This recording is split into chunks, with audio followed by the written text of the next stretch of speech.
Nung panahon yun, nagtungo si Jesus sa lupain ng Tiro at tumuloy sa isang bahay doon. Ayaw sana siyang malaman na naroon siya, subalit hindi gayon na nangyari. At pagdating niya'y nabalitaan ng isang inang may maliit na anak na babaeng inaalihan ng masamang espiritu. Pumunta siya agad kay Jesus at nagpatira pa sa kanyang harapan. Ang babaeng ito ay hentil, tubo, Syrophoenicia. Pinamanhik niya kay Jesus na palayasin ang demonyo na nasa kanyang anak. Ngunit sinabi ni Jesus, kailanganing busugin muna ang mga anak. Hindi dapat kunin ang pagkain ng mga anak upang ihagis sa tuta. Tunay nga po, Panginoon, tugon ng babae.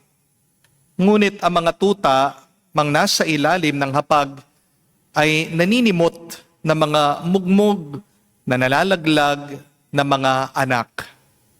Kaya't sinabi sa kanya ni Jesus, dahil sa sinabi mo, maaari ka nang umuwi. Iniwan na ng demonyo ang iyong anak. Umuwi ang babae at naratnan niya sa higaan ang bata. Iniwan na ng demonyo. Mga kapatid, ang mabuting balita ng ating Panginoon. Pinupuri ka namin, Panginoong Hesukristo. Magandang araw po muli sa inyong lahat. Ano po sa tingin niyo ang pinakamahirap gawin ng Diyos? Di ba ang Diyos, all-powerful, ang Panginoon, ang may kapal, kaya niyang gawin ang lahat. Ginawa nga ng Diyos ang buong mundo, ang universe, ng isang click, isang iglap. Nandiyan na lahat. Hindi po mahihirapan ng Diyos. Nabasbasan din ng tao. God can easily bless man. Kaya bakit ka nag-aalala? Yang utang mo, kayang bayaran niya ng Diyos. At may sobra ka pa. Yang sakit mo, kaya kang pagalingin ng Panginoon. Yang iyong inaalala na board exam, pwede kang tulungan ng Diyos sa pumasa. Pwede kang magtagumpay dyan sa iyong karir. Pwede kang tulungan ng Diyos sa anumang pagsubok o problema mo. Pero sa lahat ng kapangyarihan at lakas ng Diyos, meron pong isang bagay na nahihirapan siyang gawin. Ano po ang bagay na ito? Ito po ang tandaan niyo. Mahirap para sa Diyos na gawing mapagkumbaba ang tao pagkatapos niyang basbasan ito. It is very difficult for God to keep a man humble after blessing him. God cannot force you into humility. Minsan, kapag binasbasan tayo ng Diyos, yumayabang tayo Di po ba? Kamukha nga nung kasabihan, yung uwak, kapag nakadapo dun sa taas ng kalabaw, feeling niya, kalabaw na rin siya. Ganyan tayo Lumalaki ang ulo natin, yumayabang tayo, dahil lang tayo'y nakatanggap ng bendisyon galing sa Diyos. The more blessing that you receive sometimes make you more proud. Ang akala kasi natin, kapag gumaganda ang ating buhay, ito ay dahil sa sarili nating lakas. May sarili tayong diskarte. Ito ay dahil sa sarili mong talino, sa sarili mong paghihirap. When we are gifted, we focus so much on the gift that we forget about the giver of the gift. Amen? At ito po ang narinig natin sa unang pagbasa. Si Haring Solomon, kahit na ang dami ng binigay na pagpapala ng Diyos sa kanya. May matalino siyang puso, sobrang yaman daw niya, natalo niya lahat ng mga kaaway niya, payapa na siya sa kanyang kaharian. Pero kahit na natanggap na niya itong napakaraming grasya, anong ginawa niya? Tinalikuran daw niya ang totoong Diyos. Nilayo niya ang puso niya sa Panginoong Diyos. Kahit na lumalangoy na sa pagpapala, itong si Solomon, tinalikuran pa rin niya si Yahweh. Sipin niyo po, nagpakita na ang Diyos sa kanya. 2 beses.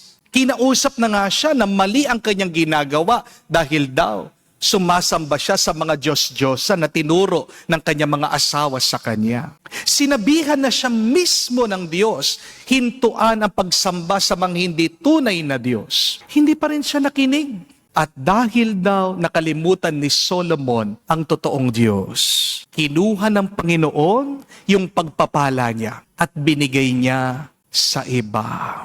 At ito po ang totoong kalamidad ng buhay. Di po ba, mga kapatid? The great calamity in life is not when you get sick. It is also not when you have financial troubles. It is also not found when you have marital fights or troubles. Opo, nakakalungkot ang mga bagay na ito. Pero ang pinakagrabing kalamidad ng buhay ay kapag kinalimutan mo ang totoong Diyos. Because when God turns His back on you, what hope is there? God is our only hope. Tanging ang Diyos lang ang ating pag-asa. Kasi kung sasabihin niyo po ang pag-asa ay pera, bakit merong taong nagpapakamatay pa rin? Kung sasabihin niyo ang pag-asa ay kayamanan, bakit merong taong hindi pa rin masaya? Kung sasabihin niyo ang pag-asa ay kapangyarihan, bakit merong mga tao nag-aagaw buhay? So my dear friends, remember, do not turn your hearts against God so that God won't turn His back on you. Iharap mo, ilapit mo palagi ang puso mo sa Diyos. Kahit na mahirap, kahit na masakit minsan, kahit na maraming pagsubok, dahil ang pusong nakalapit sa Diyos ay palaging pagpapalain, payapa at ligtas.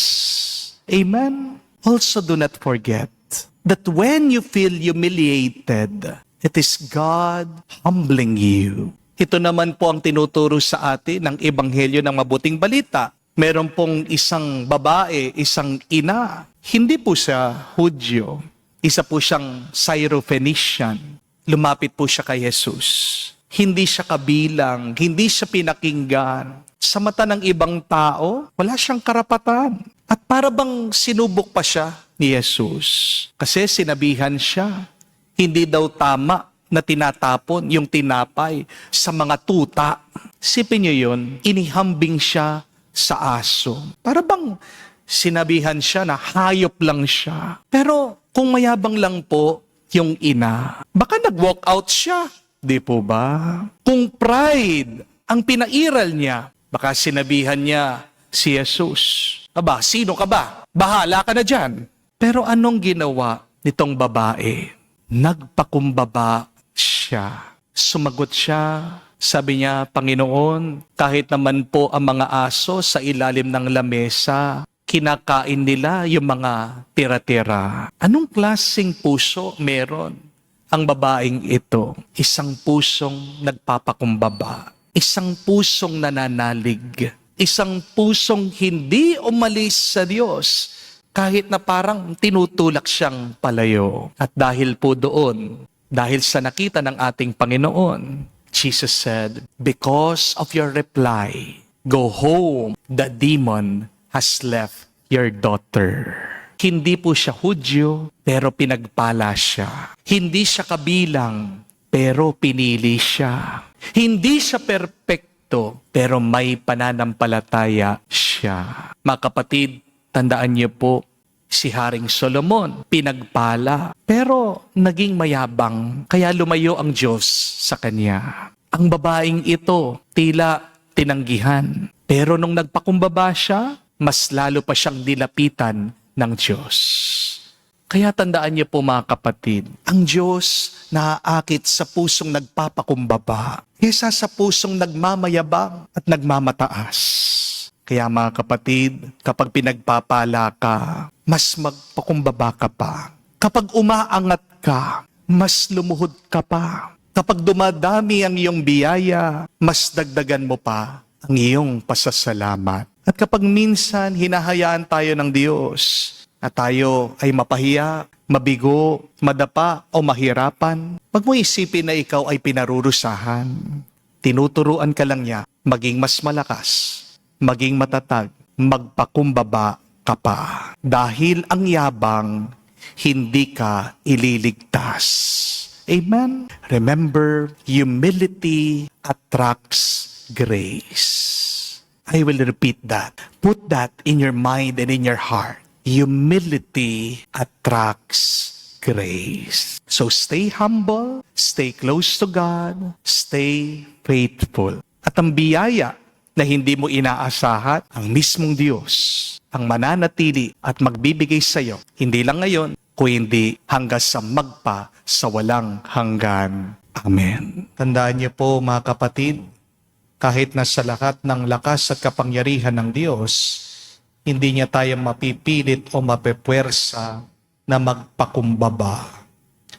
Pero mag-ingat kayo kapag meron kayong kataasan ng loob o kayabangan sa inyong puso.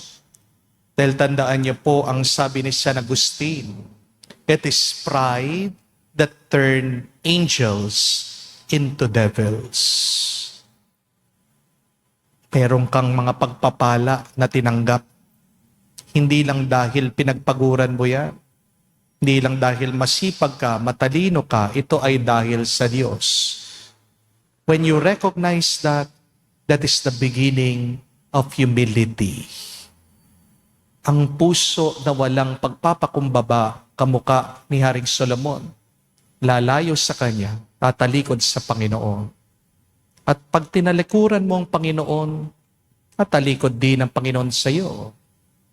Ano ang pag-asa pa natin kung wala ang Diyos? Pero ang Diyos, matalino. Minsan tayo pinapadaan niya sa mga problema at pagsubok para gawin niyang mas malambot ang ating mga puso. When God gives you humiliation, it is because God is teaching you to be humble. Embrace this humiliation kahit na masakit. Humiliation with our sickness, humiliation because other people are destroying our good name, humiliation because of poverty. Even humiliation is grace. Because remember, that through humiliation you become humble, and humility attracts grace. Ano ang magnet, batubalani, para tanggap natin ang pagpapala ng Diyos? Pagpapakumbaba. So every day, will it, desire it, let this be our prayer today. Hilingin natin, Panginoon, turuan mo ako magpakumbaba. Naway lahat ng paghihirap, makita ko na yan ay daan para ako'y mas pagpalain mo pa sa aking buhay.